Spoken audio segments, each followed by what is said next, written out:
Bismillahirrahmanirrahim. Assalamualaikum warahmatullahi wabarakatuh. Waalaikumsalam warahmatullahi wabarakatuh. Alhamdulillah, alhamdulillahilladzi ja'ala al-ilma taharatan nufus wa nuran lil basair wa hadiyan ilal jannah. Asyhadu an la ilaha illallah wahdahu la syarika lah wa asyhadu anna Muhammadan abduhu wa rasuluhu shahibul Qur'an. Allahumma shalli wa sallim ala rasulika karim Muhammad sallallahu alaihi wasallam wa ala alihi wa ashabihi wa man tabi'ahu bi ihsanin ila yaumiddin. Summa amma ba'du. Puji dan syukur senantiasa dan tidak pernah bosan-bosannya kita panjatkan kehadirat Sang Maha Pencipta Allah Subhanahu wa Ta'ala, yang mana dengan limpahan karunia-Nya, rahmat-Nya, hidayah-Nya, serta anugerah-Nya kepada kita semua, kita kembali masih diberi kesempatan, kesehatan, dan usia panjang oleh Allah untuk sama-sama dan senantiasa mengabdikan diri kita di jalan dengan menjalankan segala perintahnya dan menjauhi semua larangannya.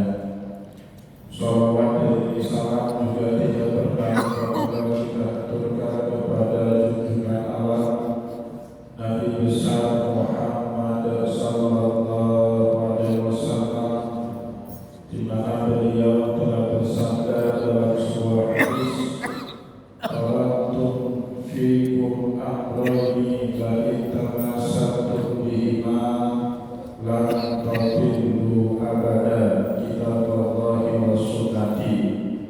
Telah aku tinggalkan kepada kalian dua pusaka yang jika dipedomani keduanya niscaya kalian tidak akan pernah tersesat selama-lamanya. Al-Quran, kitabnya Allah, dan hadis sunnahnya Rasulullah sallallahu alaihi wasallam. Bapak Ibu kaum muslimin dan muslimat, jamaah salat maghrib yang dimuliakan oleh Allah, mari pada kesempatan malam yang mulia ini, sambil kembali kita niat iktikaf di rumah Allah, dan juga sambil kita menunggu datangnya pelaksanaan sholat isya berjamaah, mari sama-sama kita kembali melanjutkan pengajian hadis kita dengan kitab Fathul Bari Bisyarhi Sahih Bukhari karya Imam Ibnu Hajar Al-Asqalani rahimahullahu ta'ala. Dan insyaallah pada kesempatan malam ini, awal malam dari bulan Sya'ban, kita sudah masuk malam pertama dari bulan Sya'ban. Insyaallah dalam hitungan lebih kurang 1 bulan dari sekarang kita akan segera masuk ke bulan suci Ramadan, sebagaimana Rasulullah mengajari kita doa, Allahumma barik lana fi Rajab wa Sya'ban wa balighna Ramadan. Ya Allah, berkatilah usia kami kemarin di bulan Rajab dan juga sekarang di bulan Sya'ban, dan panjangkanlah usia kami sampai nantinya di bulan suci Ramadan. Amin ya rabbal alamin. Bapak Ibu kaum muslimin dan muslimat, jamaah pengajian yang dimuliakan oleh Allah, pada kesempatan malam ini kita kembali lanjutkan pengajian kita dengan kitab Fathul Bari, dan insyaallah kita akan mengaji kitab yang keempat, kitab berwudu, pada bab yang keempat, kitab yang keempat, dan juga bab yang keempat, babun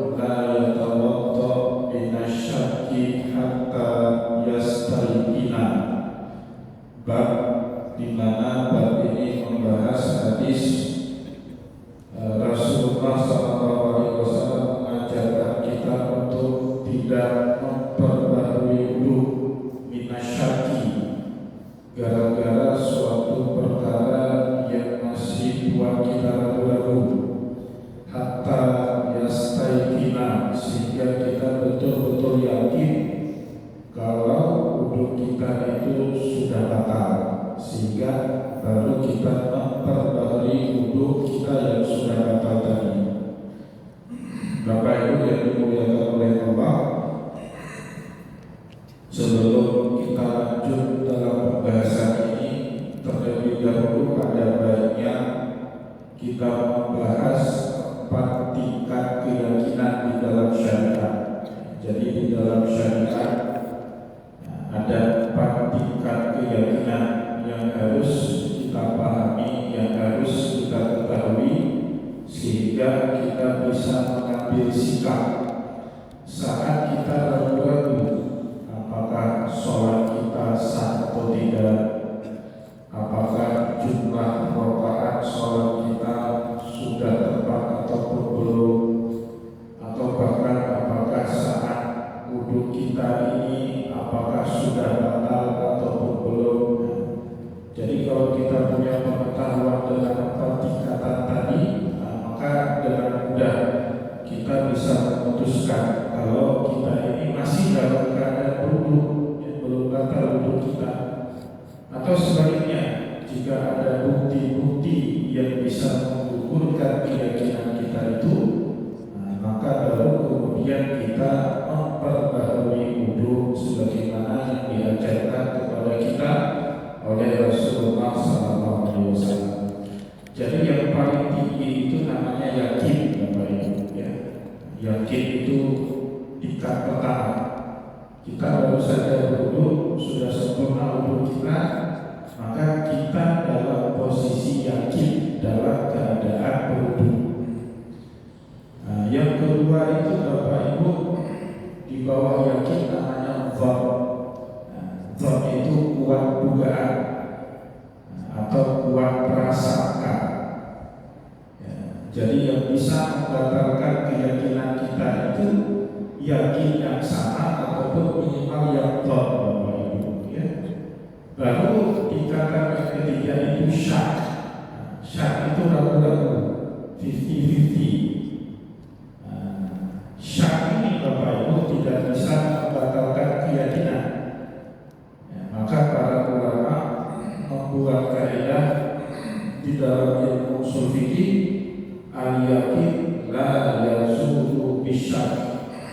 Dan namanya keyakinan tidak bisa gugur dengan keraguan-raguan. Jadi yakinkan kita dalam wudu misalkan tidak bisa dibatalkan dengan keadaan ragu-ragu. Jadi jangan nanti misalnya kemudian kita keluar dari sholat, itu salah, Bapak. Jadi jangan sampai keadaan ragu-ragu membuat kita menggugurkan dan yakin. Itu tidak boleh di dalam syariat.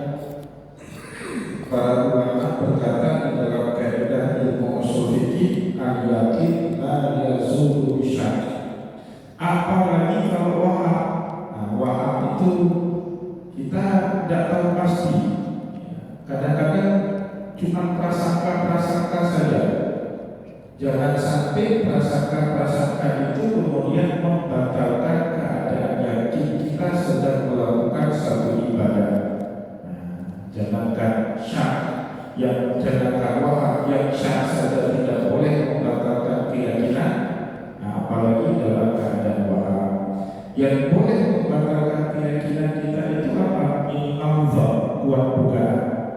Maka disebut oleh Rasulullah di dalam hadis yang akan kita baca nanti, idza wajada ahadukum syai'an fi batnihi fala yadri, apakah ketika kalian sholat menemukan sesuatu di perutnya, semacam ada angin yang keluar, seolah-olah perasaan kita, padahal belum tentu ada yang keluar angin.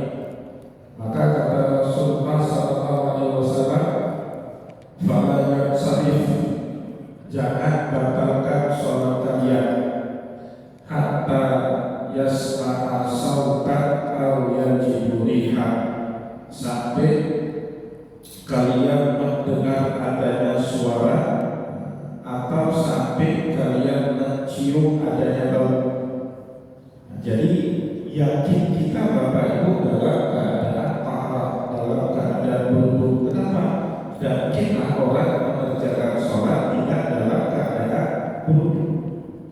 Maka kalau terjadi sesuatu saat kita menunaikan sholat dan itu kita ragu-ragu, jangan batalkan keyakinan kita itu dengan ragu-ragu sampai muncul keyakinan yang baru. Apa keyakinan yang baru? Mencium bau atau mendengar suara buangnya angin.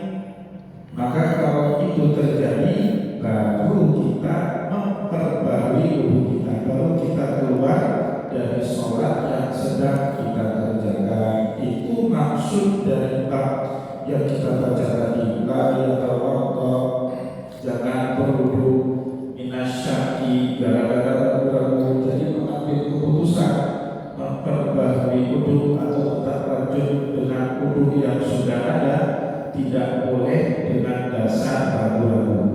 Tidak boleh, harus dengan keyakinan yang sama seperti yang awal kita lakukan. Kenapa sebelum kita sholat kita berwudu? Karena kita yakin tidak dalam keadaan bertahan, maka kita wudu.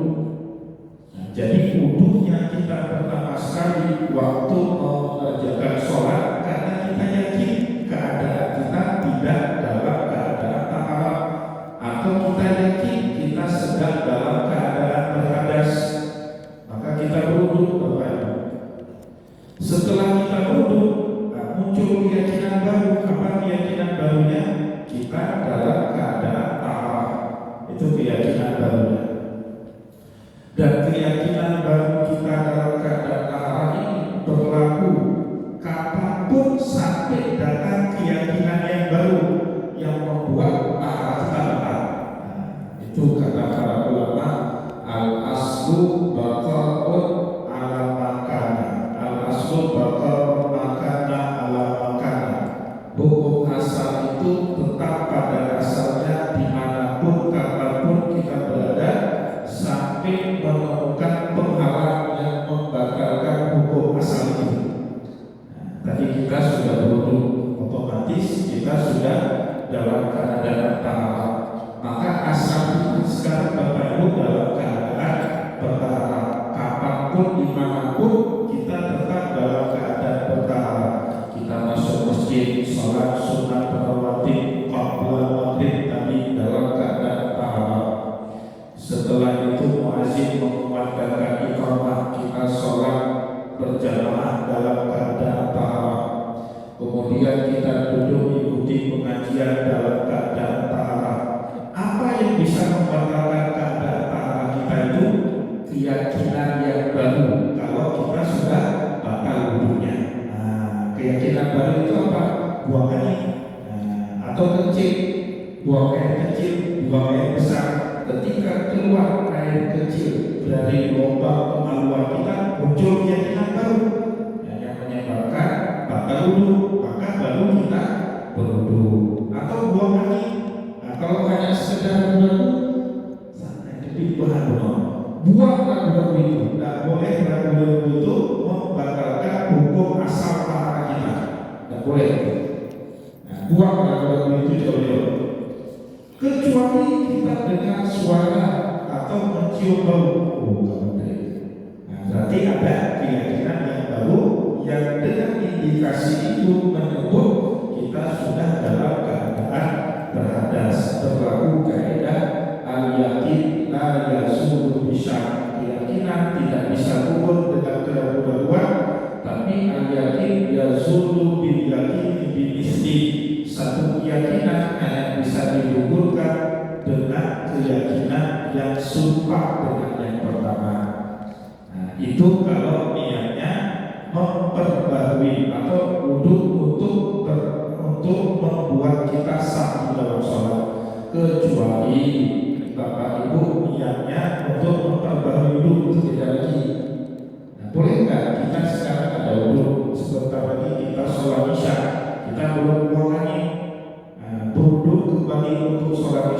boleh. Tetapi tadi niatnya hanya untuk mengambil sunnah memperbarui wudu, karena memang ada kesunahan dari Rasulullah SAW. Beliau memperbarui wudunya hingga kulli sholatin, setiap kali sholat. Nabi Muhammad SAW diriwayatkan dalam sebuah hadis memperbarui wudu beliau, tetapi tidak bakal wudu. Jadi jangan yakin oh tapi bakal wudunya kemudian kita berwudu lagi. Keyakinan kita bakal wudu tanpa ada satu bukti yang jelas itu ditolak di dalam syariat. Jadi keyakinan kita bakal wudu harus ada satu bukti yang nyata yang membuat wudu kita itu jelas-jelas batal di dalam syariat. Itu yang dimaksud dengan bab yang keempat ini, la yatawadda minasyarri hatta yastayqina. Tidak batal wudu kita, artinya tidak dianjurkan kita memperbarui wudu hanya dengan sebab ragu-ragu hatta yastayqina, sampai kita betul-betul yakin kalau wudu kita itu sudah batal. Di dalam bab yang keempat ini Imam Bukhari meriwayatkan kepada kita hadis nomor 137, di mana hadis ini beliau riwayatkan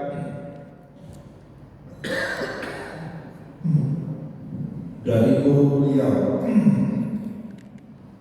Hadatsana Aliyun qala hadatsana Sufyan qala hadatsana As-Suhri an Sa'id ibn Musayyab an Abbad bin Tani an abihi.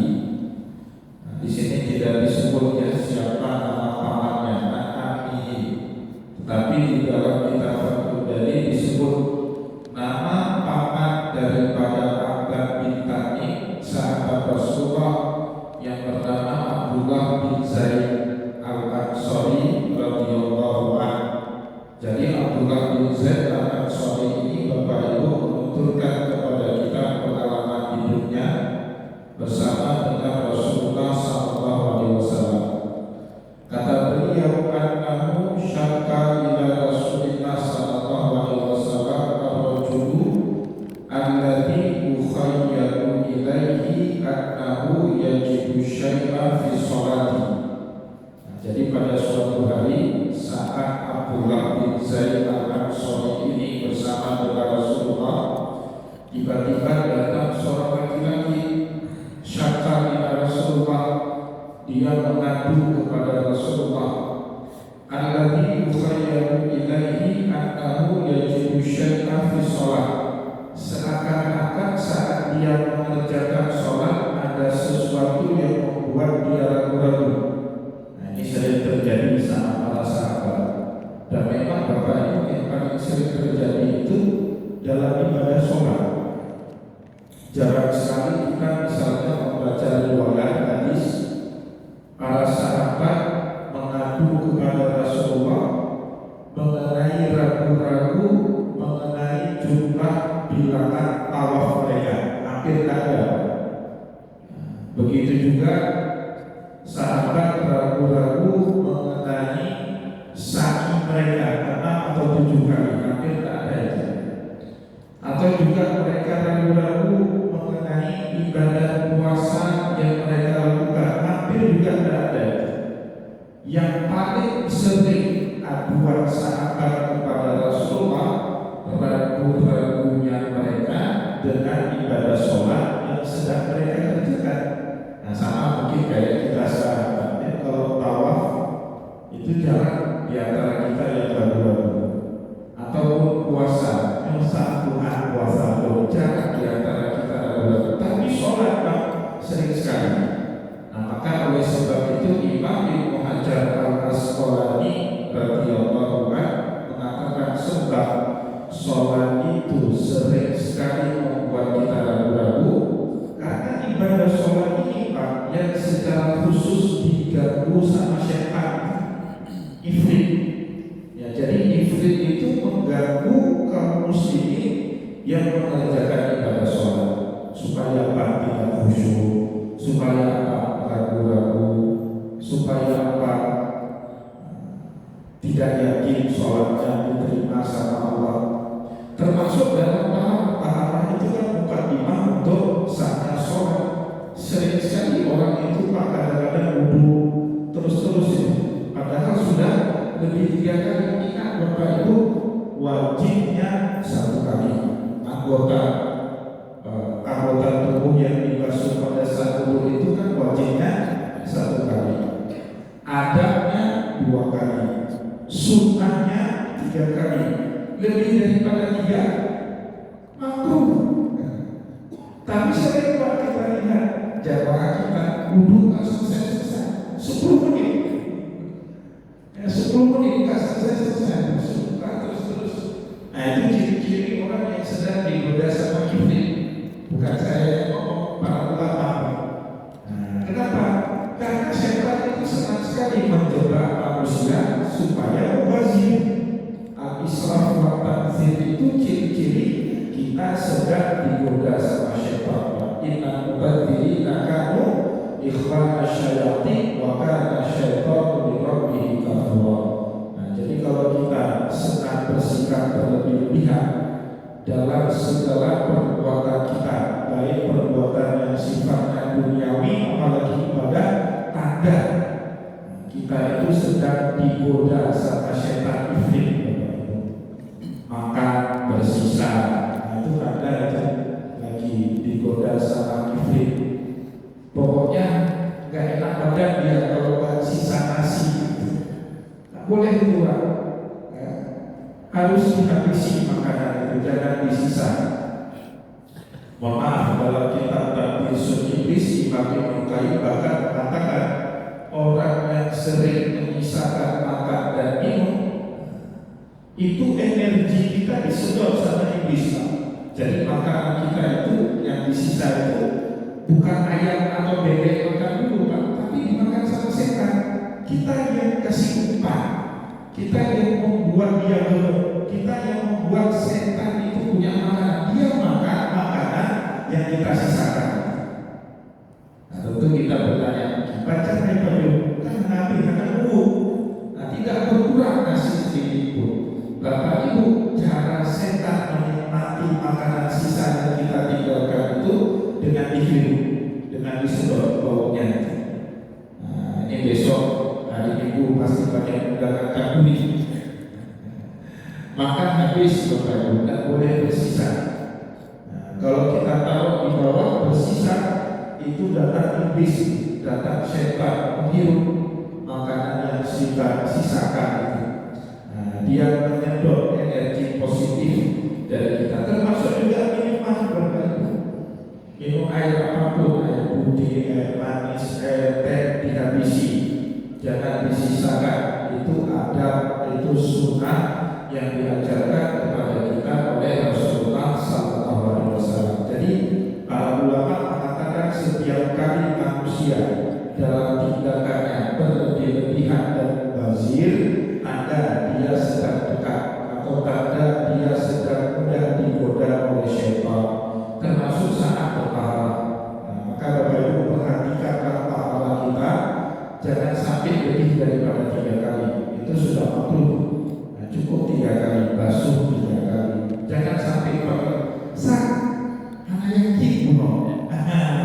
itu tanda-tanda kita sedang diganggu sama syaitan. Ya, harus hadirkan keyakinan pada saat ibadah itu. Ya, maka di sini Bapak Ibu, di dalam kitab Fathul Bari, Imam Ibnu Hajar juga meriwayatkan kepada kita beberapa hadis yang lain, yang beberapa peristiwa yang lain, di mana dulu para sahabat Rasulullah SAW sering sekali ragu-ragu mengenai sholat yang sedang mereka kerjakan.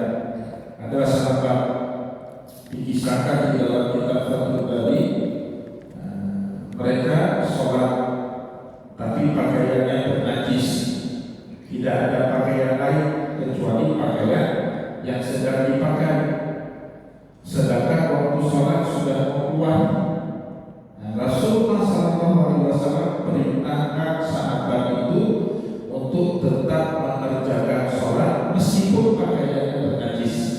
Nah, disebut di dalam kitab Fathul Bari 5 dihormati waktu sholat. Jadi ada namanya sholat memuliakan waktu sholat. Kalau kita pikir-pikir Pak, sholat itu kan cuma sah dalam keadaan tahap suci. Suci itu tiga: suci badan, suci pakaian, dan suci tempat. Suci badan itu dengan cara wudhu kalau hadasnya hadas kecil, atau dengan mandi junub kalau hadasnya hadas besar. Suci pakaian, tak boleh pakaian ini terkena noda najis, baik najis mutawasitah atau najis mukhafafah, najis ringan, kencing anak kecil misalnya, atau najis mutawasitah, kencing orang dewasa misalnya, atau apalagi najis mughalladhah, ya, cilatan kencing misalnya, itu kan najis mughalladhah, tidak boleh, harus suci pakaian kita. Nah, dalam keadaan kita mepet waktu, nah waktu udah mau keluar duhur misalnya, sudah hampir jam 4, kalau sekarang duhur jam 4 lewat 10 menit, ini sudah jam 4, kita belum sholat, lupa tadi sholat. Kebetulan waktu mau sholat, pakaian kita itu kena najis, kena darah, atau kena kencing, ya, nggak ada pakaian lain, kan nggak mungkin kita telanjang.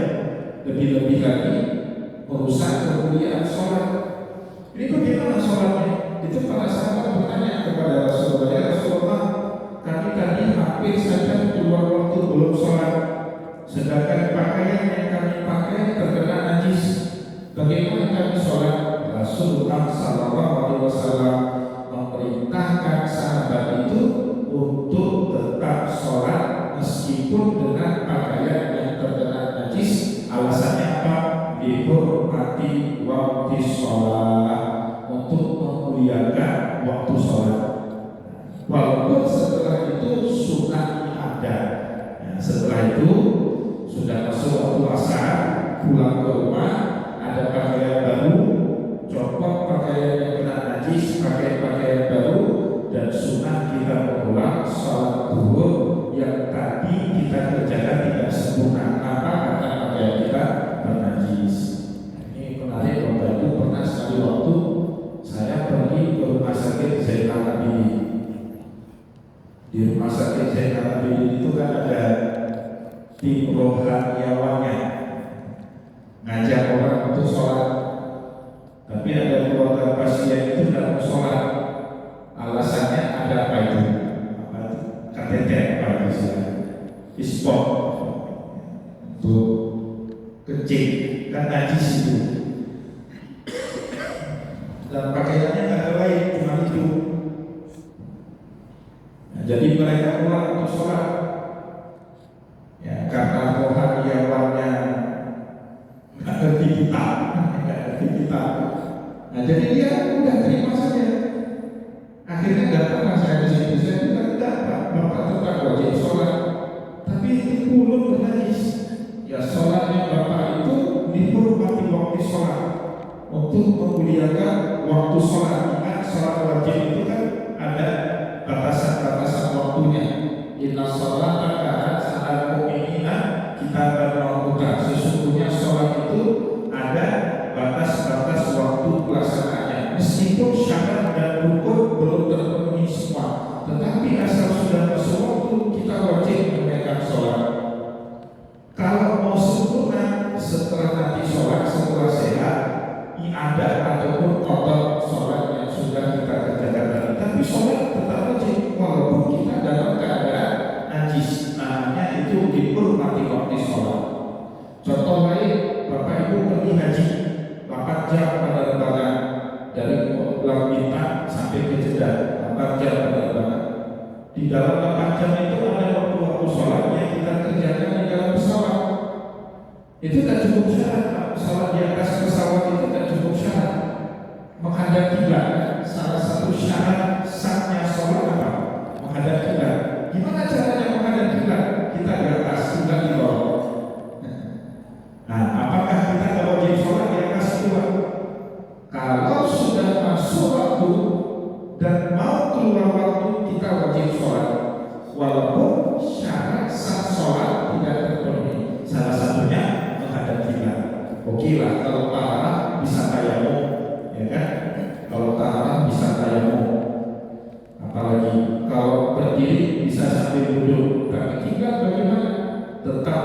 wajib hukumnya sholat. Nah, di situ para ulama membahasakannya lihurmati waktu sholat. Sholat yang kita pada saat itu untuk menghargai waktunya sholat.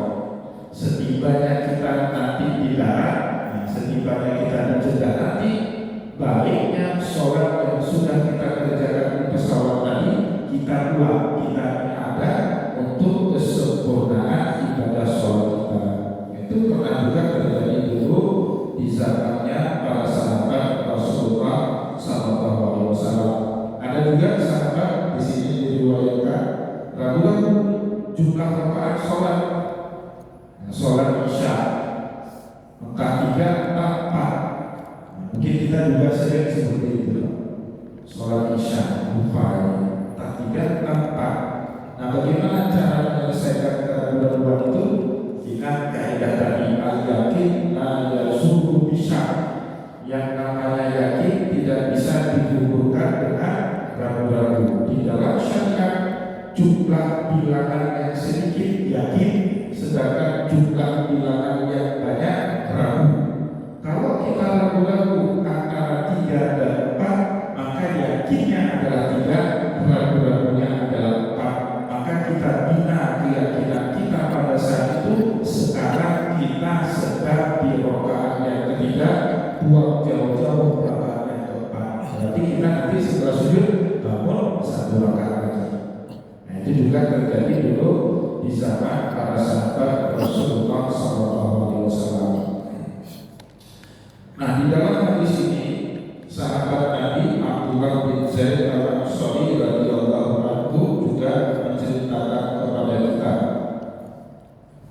pengalamannya suatu hari bersama dengan Rasulullah SAW. Datang seorang sahabat, anahu syakka ila Rasulullah SAW ar-rajulu alladhi yukhayyalu ilaihi annahu yajibu syai'an fi sholat. Nah, orang ini ragu-ragu mengenai sesuatu yang terjadi pada perutnya pada saat dia sedang mengerjakan sholat.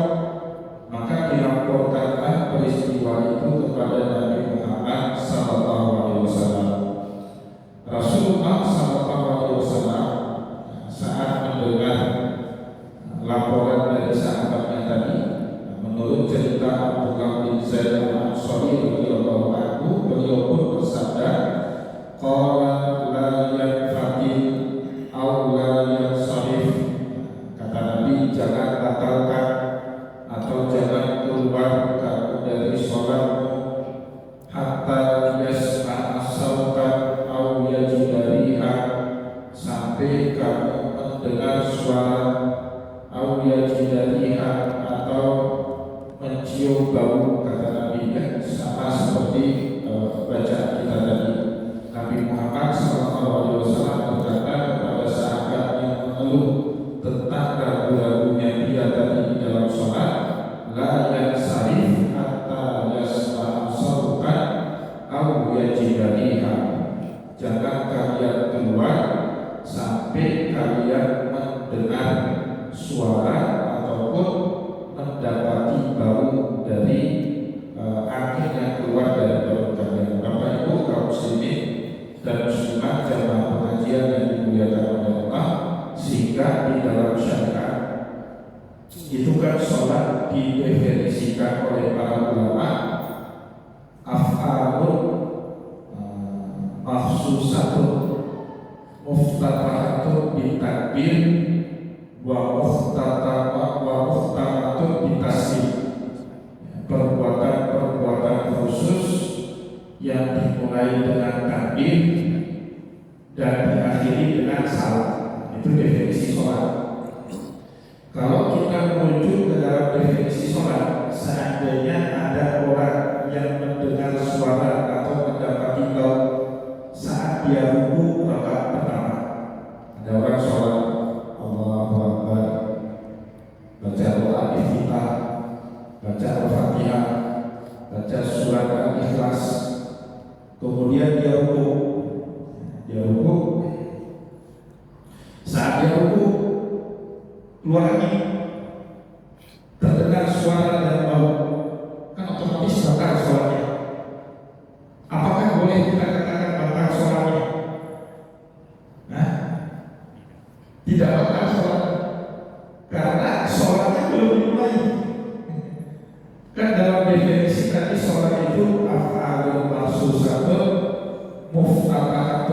takbir wa mukhtatatun bitasbih. Sholat itu serangkaian perbuatan yang dibuka dengan takbir dan ditutup dengan salam. Salam sudah apa? Belum.